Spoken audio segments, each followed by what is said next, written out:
so much for joining us, everybody, on our little web series where we've been exploring different destinations and experiences from around our beautiful world. We're hoping that it's kind of keeping our travel dreams alive and maybe giving us a little food for thought of where we want to travel to next. I'm Rhonda Svian, the leisure manager at Paul Travel, and my beautiful co-host, Julie Bekdash. Hi, Rhonda, and welcome everyone. Thank you. Good morning. Thank you, everybody. We really appreciate your feedback. Julie and I have been receiving. It's great to hear from everybody, and we really appreciate if you have any suggestions of where you might want us to showcase next. Send them to Julie or myself. We're enjoying doing this, and we're having fun bringing these great destinations to you guys. So, you know, there might be something that we haven't thought of. So please send us a little note and let us know. Or maybe you're talking to one of your favorite gals here at Paul Travel. We're here, we're ready to hear from you. So if you happen to be chatting with them, let them know what you might like us to showcase. I know that, gosh, we're getting closer and closer to the time that we can actually get on a plane and travel. We can just feel it. But until then, I guess, you know, you're stuck with us and doing this little bit of virtual traveling. And I hope you enjoy this series that we're going to bring to you today. Our topic is going to be on Finland, giving you a little taste of Finland, which is going to be really exciting. I'm actually really quite looking forward to this. I don't know, Julie, have you traveled to Finland at all? Has this been somewhere that you're interested in going? Yeah, I have not been, and it's on my list as well. I imagine the wide open spaces, the fresh air, and just all the outdoor activities. So I know, right? Well, Yeah, exactly. I always comes to mind when I think of Finland, I think of saunas and then jumping in the lake, coming back for a sauna. I don't know if I've seen it on a video or a movie or something someday, but one day that's what I think of for sure. Yeah. Well, just before I turn this over to Julie, who will introduce our wonderful guest today, just a reminder, if you've missed any of our past webinars, please follow up on our website, paultravel.com/webinars. You'll find a list of all of our previously recorded webinars there. And next week, we're going to head over to Australia and try something a little bit different. We're going to be joined by, is it Tarragona, I believe, Julie? Taronga Zoo. Taronga, sorry. Wildlife. Yeah. Yeah, Wildlife Sanctuary. Yep. Yeah, so that's next Thursday, June 3rd at 4 p.m. Keep a watch through your emails for the registration on that. So Julie, I'm going to turn this over to you. Oh, before I do, any questions you have today during the presentation, please put it in the Q&A box or the chat box, and we'll ensure that at the end of the presentation, all your questions will be answered. Okay, well, I hope you enjoyed today's presentation, and Julie, I'll pass it over to you. Perfect. Thanks, Rhonda. So joining us today is Celia Makinen from Next Travel. And just a little background on Next Travel. They are one of our destination management companies. So they're a preferred partner with Paul Travel. They're all the hands and feet on the ground in Finland. And so just to give you a little bit of information about them, they were established in 1990, and the dedicated team there has been working over 30 years developing travel programs, providing unique solutions, and perfecting their customer-oriented service approach. Their passion for delivering distinctive and memorable travel experiences, coupled with their determination to exceed customer expectation, has enabled them to receive a very respectable and highly professional reputation within the travel and tourism industry. So we are proud to work with them, and I will hand it over to you, Celia. Thank you so much for joining us. She's just outside of Helsinki, so a little bit later in the day for you. So thank you so much for your time.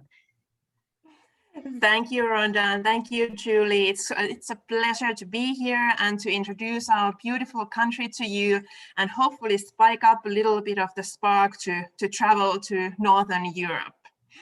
I'm going to start with a quick video where this is made last autumn. It's a little bit of humorous twist in the video, just showcasing a little bit of all the activities that we have in Finland.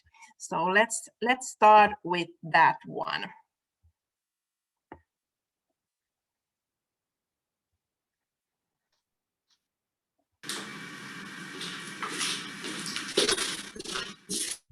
Hi guys, Hi. we just received a request for Finland. What? Who wants to come to Finland? What would they even do here? You tell me.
Maybe we have something to offer in Finland.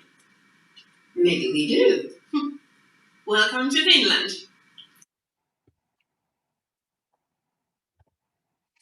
So that was just a little preview of everything we have to offer in Finland. And now I'm going to go a little bit more into details with Finland. Our agenda today is first to learn some facts about Finland. Then we are going to go and get familiar with the food culture and drink culture that we have in Finland and get a little virtual taste with some great pictures of that.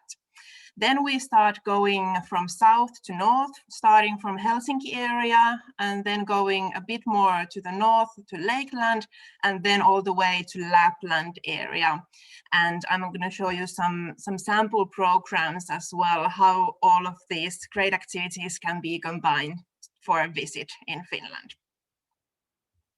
I have here also a short introduction of our company, but Julie did such a great job with the introduction.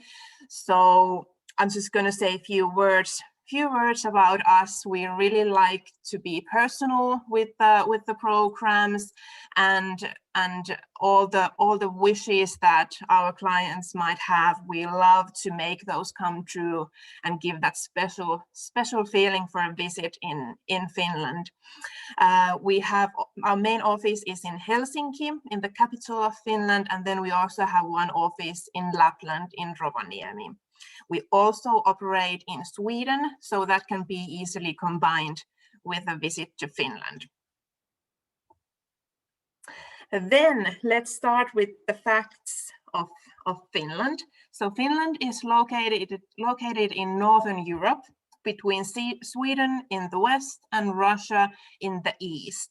Then we have Estonia in the south and part of Norway up in the north. So Finland is quite long country and quite narrow.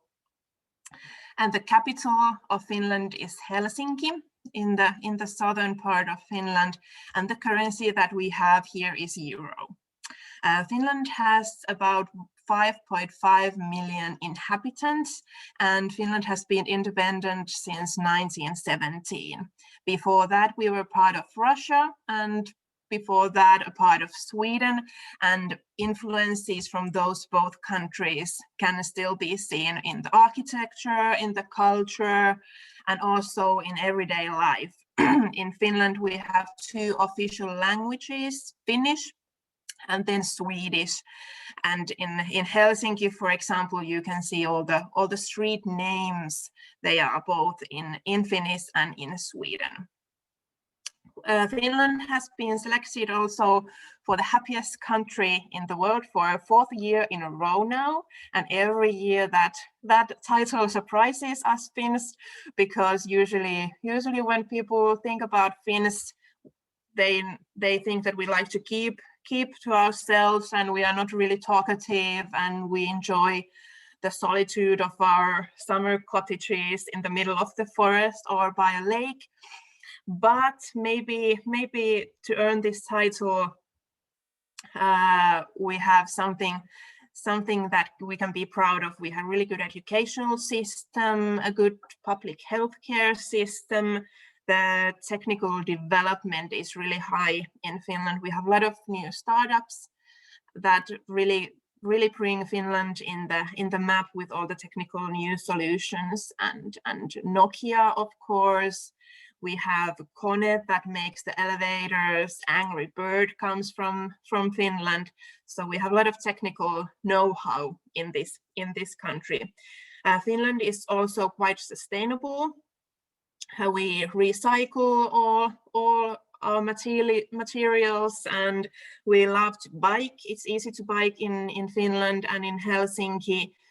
We also have a really good train system in Finland. So you can, for example, go from Helsinki all the way up to Lapland on a train. So that's also a sustainable way to travel.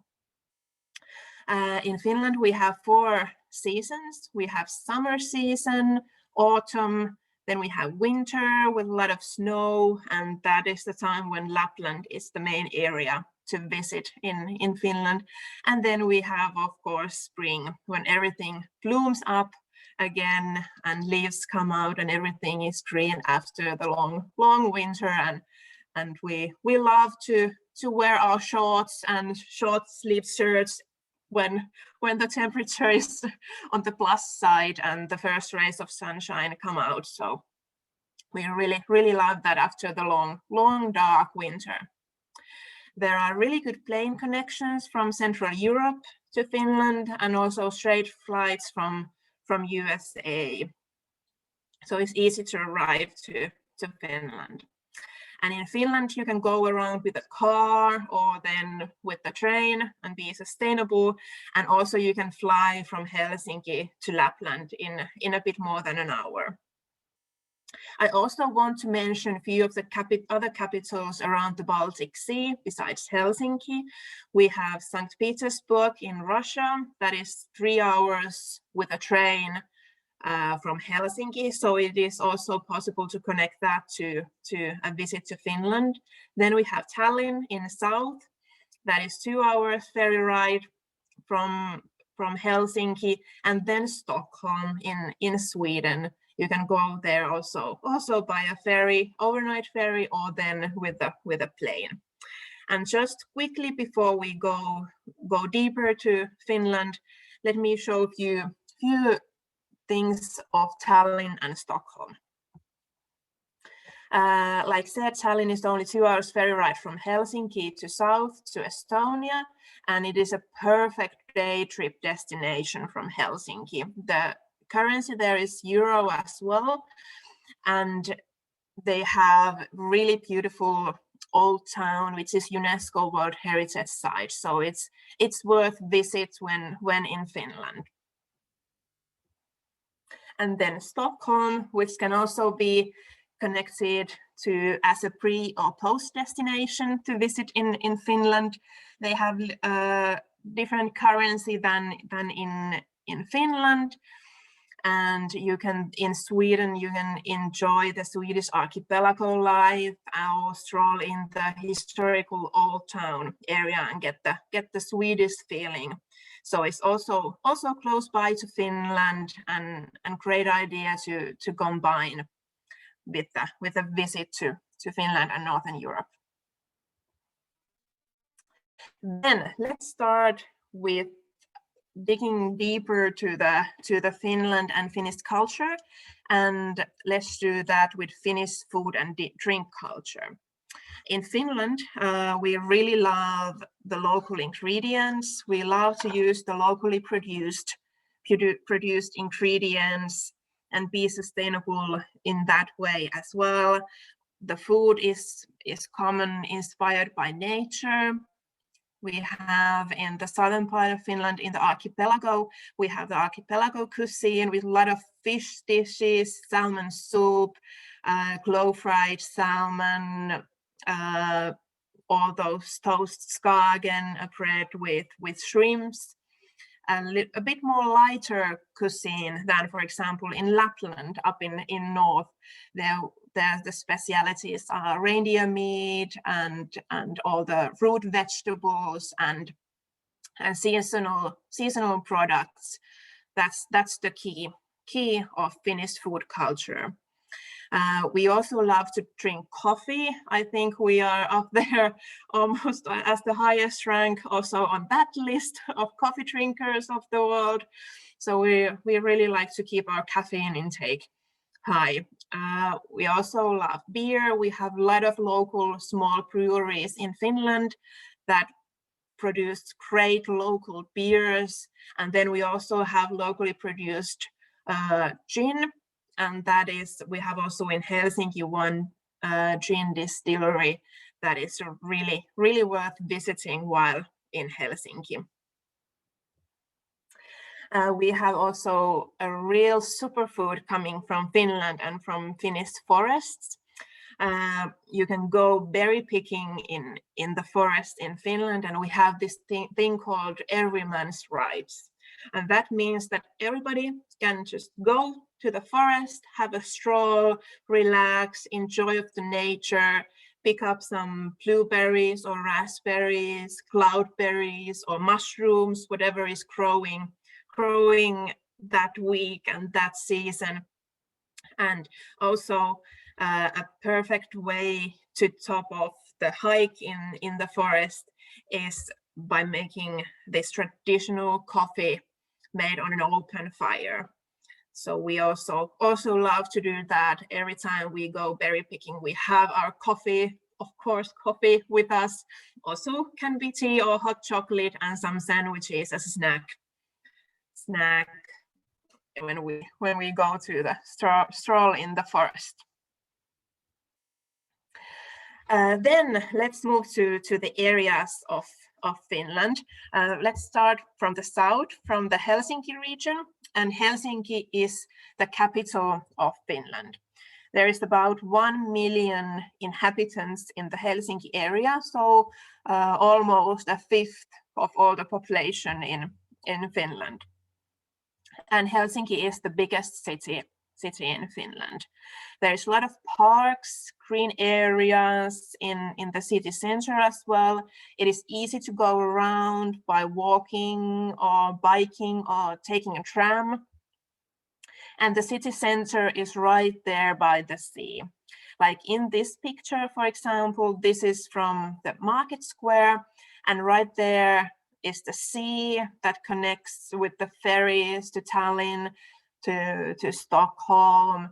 And here in the picture, you also see these sea pools that are there next to one of the most centrally located saunas in Finland.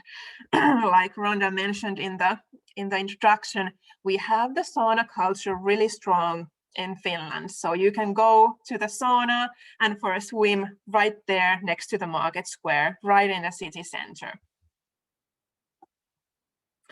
In Helsinki, there is a combination of the culture and the history with the architecture combined to that as well. In Helsinki, you can see all those influences of the Russian era and also when we were part of Sweden. We have, for example, the Fortress Island, Suomenlinna. It is also a UNESCO World Heritage Site, and it has been used to defend Russia and to defend Sweden, and also to defend Finland in the wars in history. And now there are people living on that island. It is only 15 minutes with the ferry from the market square, and really a great place to enjoy and spend the day. Right in the city center is Market Square and Senate Square with the white cathedral and all those neoclassical architecture and buildings and the bustling city life, and all those green parks connect this with the nature. To the main sites also includes the Sibelius monument with all those steel pipes, almost 600 of them, and the monument is made to honor national composer Jean Sibelius. It is also located in a park area, so it's green is everywhere in Helsinki. Also, one of the main sites is the Rock Church, which is a bit more different than the churches usually. It is hewn to the solid rock, and the acoustics are there amazing. So it is often used for performances or weddings or other events. Like I said, nature is close in Helsinki. You can stroll in the parks in the city, or then you can go for a bike ride. Helsinki is relatively flat, so it is easy to bike around and explore the city, and you can find in almost every corner in Helsinki a bike that you can rent. So we have those yellow bikes that can be rented and you can have a bike ride around the city. We also have one of the national parks not far from Helsinki, only half an hour drive from the city center, and there you can see the reindeers. That is the most southern place in Finland that you can see and feed the reindeer, and that is also something to experience while in Helsinki. Of course, the archipelago is close by when the sea begins right from the market square, and you can rent a kayak and paddle around the small islands that we have. Many islands there, and just soak in the nature and the archipelago atmosphere. Since Helsinki is the biggest city of Finland, it offers a great variety of hotels right in the heart of the city center. You can find some special touches in each of these hotels. For example, a sauna in your room where you can relax after biking around the city the whole day. Topping off a Helsinki experience is of course the food. In Helsinki, there's also a variety of restaurants, starting from local street food to Michelin star restaurants. You can have a taste of the local food, the seasonal ingredients, and find also some unique dining locations. You can, for example, dine in a floating restaurant on top of the sea. So that is something to remember and once in a lifetime experience. Then before we move on to the next area, let's just have a quick look of a sample program, how a visit to Helsinki could be created. First day would of course include arrival and then the transfer to your hotel, check in at the accommodation, and then you could start your stay in Helsinki with the drinks, with a view and a welcome dinner. Then of course first activity would be seeing the Helsinki's highlights and hearing about the history and culture and what makes Helsinki and Finland so special. Then we would go on to the fortress island Suomenlinna, where they have their own brewery, local brewery on the island, and you could have there a beautiful lunch from the local ingredients. And then after spending the afternoon exploring the fortress island and hearing about its history, you would have a relaxing dinner at one of the restaurants in the city center. The next day would be a little bit more speedy. You could have an archipelago tour with the rip boat and have lunch on a private island, picnic style, with a glass of sparkling wine and some strawberries to top off the experience on a private island. That is also something to remember. And the archipelago life really gets your mind off the everyday life. You could also visit the reindeer park or the distillery and have a tour and tasting there, or then just bike around the city. And for the farewell dinner, I would really recommend the floating restaurant. Then the last day before you would depart, you would have morning free for some own exploring in the capital of Finland.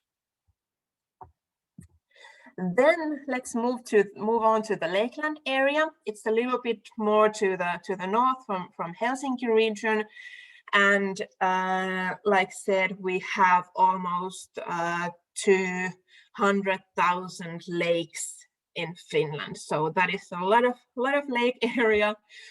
And the Lakeland area also offers a great combination of activities, all for winter season, also for summer season.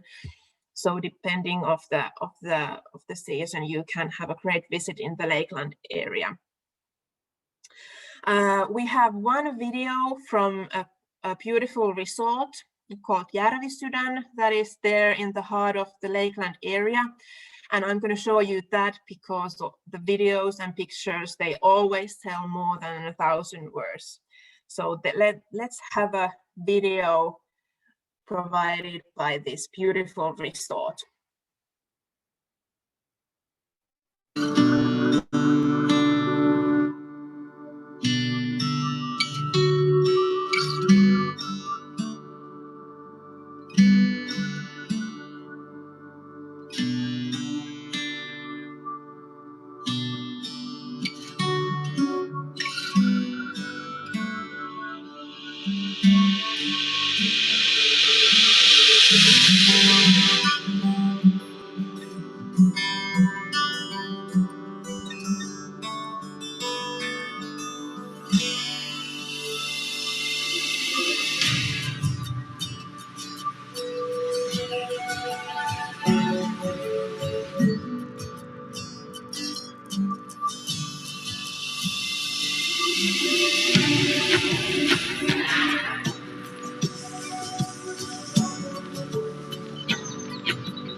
like seen from that video, the nature is always really close in Lakeland area, and that area provides the great scenery and great place for relaxation and enjoying of the nature and of the sauna experience and dipping in the lake in the summer and also to the frozen lake in the winter. So a great place for a visit, and the Lakeland area can be really easily combined with a visit to Helsinki or even visit to Lapland. You could cover all three areas with one visit.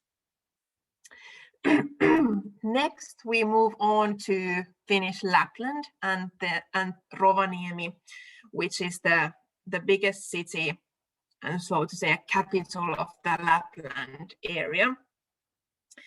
In Lapland is living about 180,000 people, so not many people. There is a lot of space for each person, so the nature is really wide and coming up there. Also, the Sami culture is really strongly influenced in Lapland, and also reindeer herding is still a living culture up in the north. And often we get a question about, do we have polar bears in our backyards in Finland and in Lapland? And the answer to that is no. We have in Finland only the regular brown bears, but we do have polar bears in one of the wildlife zoos in Lapland. So you can see polar bears in Finland, but not in the backyard. In Lapland, we have a lot of great unique accommodation places and true hideaway places that are totally isolated from the rest of the world, and there is only the nature with you there. We have, for example, these glass top igloos where you can stay a night and watch the night sky and the northern lights from your bed. And also the sauna is something to try when in Lapland. It's the really brings you close to the nature, and especially in the winter when it's cold outside and warm inside the sauna. And it is really also beneficial for the health as well. In Rovaniemi city center, since it's a city and the biggest city in the Lapland area, you can get the city feeling there when staying in one of the stylish hotels, or you can also opt to stay in glass igloos for a unique accommodation in Rovaniemi. There is a lot of these kind of igloos in Lapland. All are warm, all are equipped with normal hotel room facilities. There are showers and toilets, and some of them even have their own saunas in the igloos. So it's the whole package. And once in Lapland, of course, all the wintry activities are important to experience. The huskies, reindeers, and snowmobiles, those are all must-dos in Lapland. And Lapland is the best to visit during the winter, and that is in Lapland there is snow from end of November to beginning of April. And for the northern lights, January, February, March, those are the best months to see them. Of course, they are natural phenomena, so it can't always be guaranteed, but those are the best months for those. In Lapland, from Rovaniemi, you can also journey to Kemi, which is there in the northern archipelago area in Finland, and have a real icebreaker cruise. there is this one old icebreaker called Sampo that has been used to break the ice on the ferry routes in Finland, but now is being used for these icebreaker cruises where you get the real experience of what it feels to be in the icebreaker when it really breaks the ice. Then you can also float there in the ice in a flotation suit. So really something to remember. And once in Rovaniemi, it is necessary to pay a visit to the Santa Claus village and Santa's office, because like Stona, Santa Claus is really from Finland, and he's there year round, and you can meet him and have a picture taken with him, and you can even send a postcard to your loved ones back home with a special Santa stamp, so that you have really been there to visit Santa. At the Santa Claus village, you can also cross the Arctic Circle, this magical line that goes in the middle of the Santa Claus village. And the Northern Lights really top off the experience. There's a variety of Northern Lights tours that you can go with the husky sleigh or snowshoeing or with the snowmobile into the forest and to search for the Northern Lights. And even if you don't see them, still the nighttime, the night sky with beautiful stars, the trees covered with snow, it's magical feeling up there in Lapland. And then let's just have a quick look at a sample program of Lapland. Of course, on day one would be again all the arrival transfers, check-ins, and a welcome dinner to get comfortable in Lapland. It can also be winter gear can also be provided for you, so warm shoes, an overall, mittens, all the works.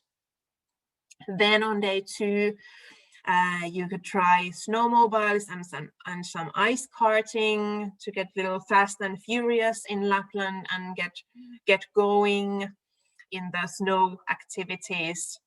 And then in the afternoon, to get to know all the Lappish animals, the huskies and the reindeer. In the evening after dinner, you could go on to search for the Northern Lights with one of the excursions.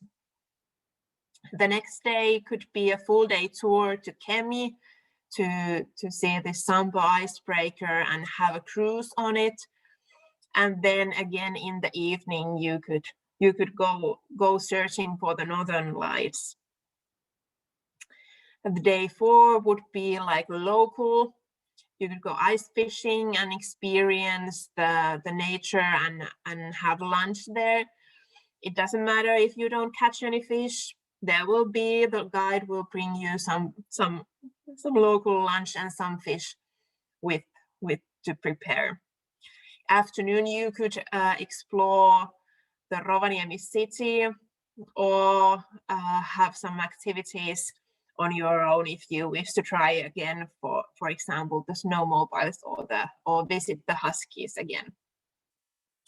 For the last day dinner, it would really be worthwhile to have a dinner in a snow restaurant. It's -degrees, so it is necessary to have warm clothes and winter overalls with you, but it's also something to remember.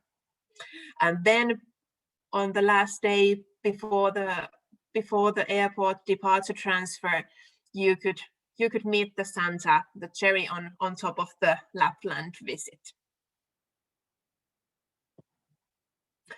That was everything that I have now to tell you about Finland. I thank you for your interest and listening, and I really hope that I sparked some interest to visit the country up here in the north.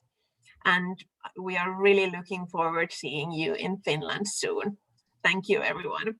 And if you have any questions, please write them to the chat box. I'm happy to answer everything you have to ask. Thank you, Celia. That was just a really fantastic presentation on Finland. Very practical, great recommendations, and just an awesome overview. So thank you so much. I think I smiled through the whole thing. It was wonderful. Same here. Not like a typical Finn. My cheeks are hurting at the moment. Aww. It's just really great to tell about the beautiful country, and especially when everybody has been staying in their homes for the past year. So it's really inspiring also for me to tell everybody about what a great place Finland is and what can be done here. So really hope that everybody can travel soon again. Yeah, definitely. I hope so too. Oh gosh. I just had a couple questions for you. And again, if anyone has any, put them in the chat and we'll get the answers for you. On the one thing I'm not sure if you mentioned, but a lot of people do cruises. So just one thing that we can do with you is arrange for shore excursions. So any private shore excursions or in any of those port cities, I know that you can arrange. In the Lakeland, were those houseboats? Can you rent, like say you had a family or some friends, can you rent a houseboat and people stay overnight on them? Yes, there are a few places where you can rent a houseboat. It stays there at the pier of the resort. It's maybe a bit safer that way, but you really get the feeling of the waves and really being on a houseboat. So you can rent those. They have usually they have there on the rooftop deck where you can enjoy of the evening sun and have some drinks after the sauna. Okay, perfect. And a question from Marilyn on the temperatures. So in Helsinki, what would be a high temperature in the summertime and maybe a low in the winter? In Helsinki, during the summertime, highest it usually gets is 30 degrees of Celsius. Mm-hmm. The average would be around 20 degrees of Celsius during the summertime. Okay. In the winter, it can get cold in Helsinki. Last winter we had minus 25 degrees of Celsius. So it was a real winter in Helsinki as well. But usually it stays around minus 5 degrees of Celsius. In Lapland, during winter, it usually stays around 15 degrees, minus 15 degrees of Celsius. Okay. So it's a little bit colder than up there in Lapland. Okay, those are temperatures we're used to as well here in Canada, where we are. I was just thinking, should I translate these to Fahrenheit? But then I figured, no, not with my mouth. I can't do that. No. In Canada, we're Celsius, so no, that's perfect. Good. Perfect. I just had another question that Rock Church in Helsinki is really interesting. Are you able to arrange for like concert tickets as well for people visiting? Yeah. Usually Rock Church also arranges visits that those kind of concerts that you can visit freely, so without a ticket. Okay. They have usually maybe once per month, a little bit depending of usually some child core or that type of performance takes place there. So a little bit depending of the time, it is possible to arrange the tickets for a show there. The acoustics is really amazing for that. So there is a lot of events taking place there. Looks beautiful. Yeah, that looks incredible. Good. I don't think there's any more questions. Rhonda, did you have anything to add? No, I don't have any questions. It was a beautiful presentation. Thank you so much. Thank you. It actually, when you mentioned it, made you smile, Julie. Me too. And I felt very relaxed. I think, okay, this is a place I definitely want to visit. And it's going on my list of places for sure. Good. And Finland, our aim is to provide everybody with a place to relax, and people often they come from, for example, from St. Petersburg or Stockholm, that are bigger cities, a bit more hectic, and everybody just relaxes when they come to Finland and even to Helsinki, because it's not that hectic, and the nature is so close in everywhere you go, so you really soak in that all that energy from the nature as well. So it's a relaxing place to be. I could feel it definitely in your presentation. It just was wonderful. Yes, thank you so much. You're a great representative of the people that we'll meet when we go there. So it's really a joy to have you, and we thanks again for all of our all of our viewers. We're so glad to have you and appreciate your time. So we're glad we can bring this to you. So thank you so much, Celia. Have a great evening, and everyone else have a wonderful day, and we'll see you next week. Thank you Great. again. Thank you, everybody. Okay. Thank you. Bye. Bye, everyone. Bye. Bye. Thank you.